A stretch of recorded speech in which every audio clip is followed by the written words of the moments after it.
আমরা আজকে একটা দিনী প্রতিষ্ঠানের উন্নয়ন কল্পে বসা। আলহামদুলিল্লাহ আস্তে আস্তে পা পা হাঁটি হাঁটি করে উন্নতির দিকে যাচ্ছে। আল্লাহ নিবেন আশা করি। বাকি এই উন্নতি তখন উন্নত হবে যদি সেটা রব্বে কারিমের দরবারে কবুল হয়। আপনার আমার দান, অনুদান, মেহনত, ফিকির, চেষ্টা, এই যা কিছু আছে এই সবটাই যদি আল্লাহর দরবারে কবুল হয় তাহলে আমি কামিয়াব, এই প্রতিষ্ঠান কামিয়াব, আমার দান কামিয়াব, আমার সব কিছু কামিয়াব, সফল। যদি কবুল না হয় তাহলে এত কিছু হইলেও সবটাই হইল আর কি, কিছু বেনিফিট রব্বে কারিমের দরবার থেকে পাওয়া গেল। কবুল হওয়ার জন্য কিছু কাজ করতে হবে। কাজটা হইল বিশেষ করে কওমি মাদ্রাসা এর সাথে সংশ্লিষ্ট যারা থাকেন, এমনি অর্থ, বিত্ত, ধন সম্পদ এত কিছু থাকে না, একটা শক্তি থাকে। এই শক্তিটার কাছে কোনো শক্তি টিকে না, এটা হলো চোখের পানি।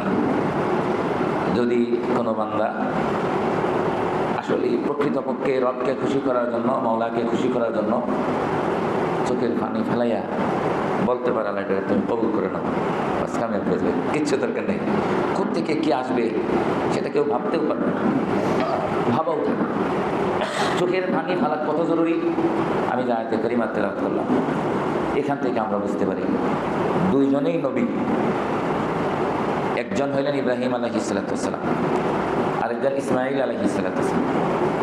একজন মানব জাতির, মুসলিম জাতির পিতা, আর তারই সন্তান হযরতে ইসমাঈল আলাইহিস সালাম। দুইজনে মিলে আল্লাহর ঘর খানে কাবা আবাদ করলেন, নির্মাণ করলেন। নির্মাণ কেমনে করছেন আপনারা জানেন? উপরে উঠতে হয়, পাথরে উঠতে, পাথর উঁচা হয়ে যেত, নিচে নামতে হয়, পাথর নিচে হয়ে গেছে, এটা এখনো আছে, কমপ্লিট। এর নির্মাণ কমপ্লিট। নবী, দুইজনেই নবী, দুইজনের দিয়া আল্লাহ করাইছেন। কবুলের কোনো সন্দেহ আছে? বলেন, কোনো সন্দেহ আছে? নেই। কিন্তু এরপরও কি কয়? রব্বানা তাকাব্বাল মিন্না ইন্নাকা আনতাস সামিউল আলিম। নবী, একজন মুসলিম জাতির পিতা, আরেকজন তারই সন্তান, দুজনেই নবী। দুইজনেই মিলে দোয়া করে রব্বানা তাকাব্বাল মিন্না ইন্নাকা আনতাস সামিউল আলিম।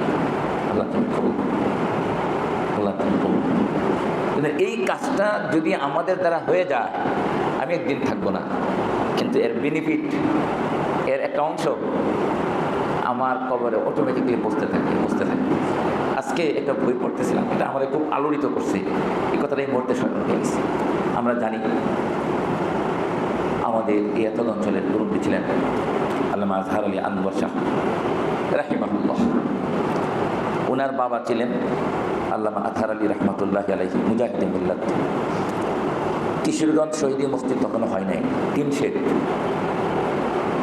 এই টিন শেডের সামনে দিয়া তখনকার সময়ে হিন্দু ডিসি তার নির্দেশ ক্রমে মসজিদের সামনে দিয়া দুর্গা মূর্তি নিয়ে যাবে নামাজের সময়, ডুল ডাক্তার পিঠাইয়া।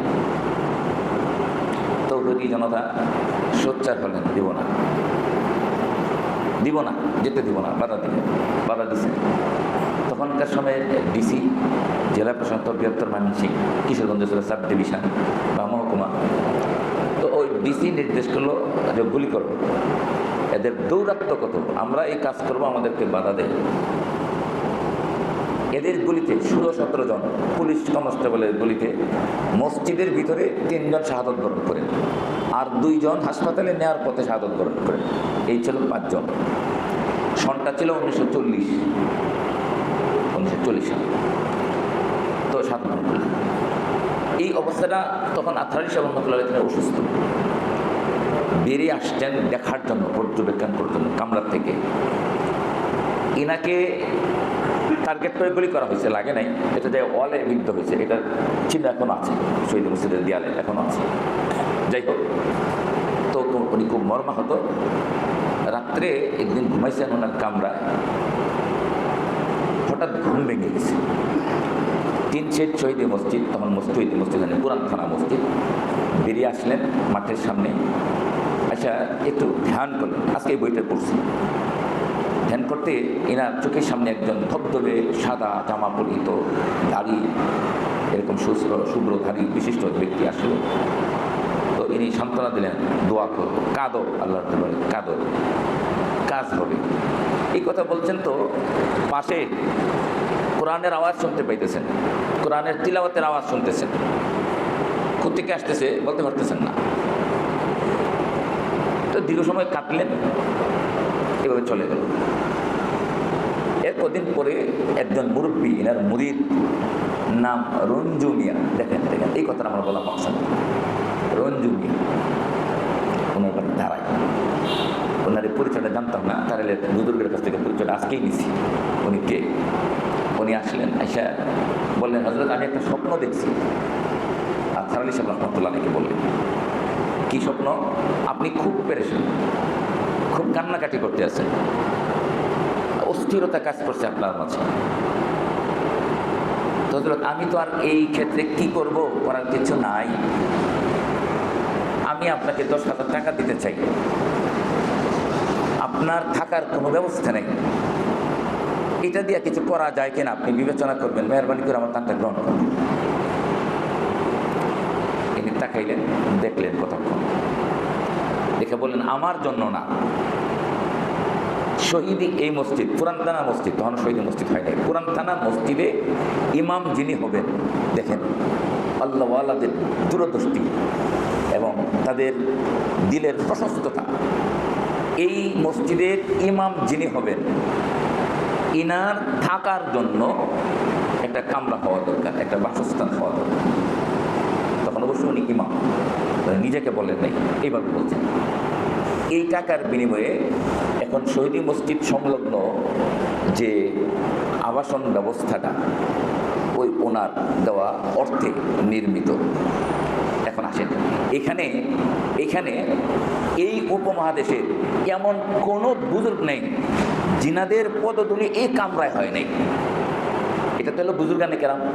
তখন অবিভক্ত বাংলা প্রধানমন্ত্রী যিনি ছিলেন, একে ফজলুল হক, শেরে বাংলা ফজলুল হক রাহিমাহুল্লাহ, এনাকে একটা চিঠি লিখছিলেন আজহার আলী সাহেব রহমতুল্লাহ আলাইহি। এই দুর্ঘটনার পরে উনি সশরীরে দেখার জন্য এখানে আসলেন। কিশোরগঞ্জ রেল স্টেশনে এসে থামছেন। তখন স্কুল বোর্ডের গভর্নর ছিলেন আমাদের ইমরান খান, আপনাদের এলাকায়। উনি নাইমা ওনার কানে কানে জায়গা বললেন, স্যার ইনি খুব বড় মৌলানা, ইনার কোথায় আপনি চলে এসেছেন? কি বলবেন? ইনি তাকালেন, তাকে বলছিলেন কি জানো, মানে খান সে বড় মৌলানা জানেন না? এই ভারতবর্ষে মুসলমানদের স্বতন্ত্র আবাসনের জন্য প্রস্তাবকারী যে কয়েকজন বুজুর্গ এবং শ্রেষ্ঠ ব্যক্তি ছিলেন, এনাদের অন্যতম হলেন এই আজহার আলী রহমতুল্লাহ আলাইহি। এমনকি 42 সালে 22-23 অক্টোবরে লাহোর প্রস্তাব যেটা প্রণয়ন করা হয়েছিল, এটার সংশোধনীর পিছনে যে কাজটা করেছিলেন, এই সংশোধনীর কাজটাই মৌলানা আজহার আলী করেছিলেন। তুমি কি ভাবছো? ইনি একবারে থকায় গেলেন। দেখেন কত বড় ব্যক্তি, 3 শেড কামরা, এই কামরার সামনে গিয়ে দাঁড়িয়ে রয়েছেন, দরজার সামনে, ঢুকতে সাহস করে নাই। আজহার আলী সাহেব রহমতুল্লাহ আলাইহির কামরায়, ইনি অসুস্থ, শুয়ে আছেন, দরজা খোলা হইল, ঢুকছেন। তখনকার সময়ের মুয়াজ্জিন সাহেব ছিলেন, আমরা পাইছি ওনাকে, তালে হুসেন হয়তো ওনাকে দেখছেন। উনি চাইলেন এই শেরে বাংলা ফজলুল হকের জুতাগুলি উঠাইয়া রুমে রাখতে। দেখেন আল্লাহওয়ালা কারে দিয়ে আর কি কাজ নেই ভাই, এরকম মন মানসিকতা আমাদের দূষণ করতে হবে। তখন ফজলুল হক সাহেব বলছিলেন, আরে ভাই কি করতে আছেন? যে ঘরে আজহার আলী সাহেব রহমতুল্লাহ আলাইহি শয়ন করেন, সেই ঘরে আমার জুতাগুলি উঠাচ্ছেন। আমি চাই না আমার জুতাগুলি এখানে থাকুক, দৃষ্টির বাইরে রাখেন। তিনি ছিলেন শেরে বাংলা একে ফজলুল হক। এই আজহার আলী সাহেবের প্রতি এই শ্রদ্ধা, উলামাদের প্রতি এই শ্রদ্ধা, আজকে ইনার বিনিময়ে ইনাদের স্থান কোথায়? তো আমরা যে কথাটা বললাম, আচ্ছা এই যে রঞ্জু মিয়া 10,000 টাকা দিয়ে আবাসনের ব্যবস্থাটা করে গেছেন, আজকের শহীদ মসজিদ কোথায়? এবং ইনার আরেক ভক্ত মান্নান দাদ খান সাহেব, এই হৈবতনগরের ইনার এক ভক্ত, ইনাকে এই জামিয়ান্দাজের ভবন, এই যে আজকে 7তলা ভবন 11তলা ভবন যারা দেখছেন, এই ভবনের জায়গাটা ওনার জন্য কিনছিলেন। উনি নিঃসন্তান ছিলেন। এক পর্যায়ে ওনাকে পুরাটা হযরতে বড় একজন সাহাবী এটা খুব দান করেছিলেন। এইভাবে বললেন যে আমি নিঃসন্তান, কিন্তু আমার এই সন্তানটাকে হুজুর আপনি কি গ্রহণ করবেন? আত্রাই সাল্লাল্লাহু গ্রহণ করলেন। সেই গ্রহণ করার স্থানে আজকের এই 11তলা ভবন। লম্বা করে দিচ্ছি, বেশি বলে দিচ্ছি, দুঃখিত। তো আমার যেটা মকসাদ, আমরা কাঁদব, বিশেষ করে এই মাদ্রাসার সাথে সংশ্লিষ্ট যারা মহতমিম আছেন, মুতাওয়াল্লি আছেন, সভাপতি আছেন, আমি একজন নগণ্য সদস্য আছি। যদি এটার প্রতি আমার দরদ থাকে, আমার কিচ্ছু নেই, দেওয়ার কিচ্ছু নেই, আছে আমার চোখের 2টা ফোঁটা, চোখের হৃদয়ে 2 ফোঁটা পানি, এটার পাওয়ার এত এত, যদি আমি এটাকে মঞ্জুরি নিয়ে দিতে পারি, আমার কিছু দরকার নাই, সব আল্লাহর পক্ষ থেকে হয়ে যাবে ইনশাআল্লাহ। আল্লাহ তাআলা আমাদেরকে এইভাবে কাজে আগাইয়ে দেওয়ার মতো তৌফিক দান করেন।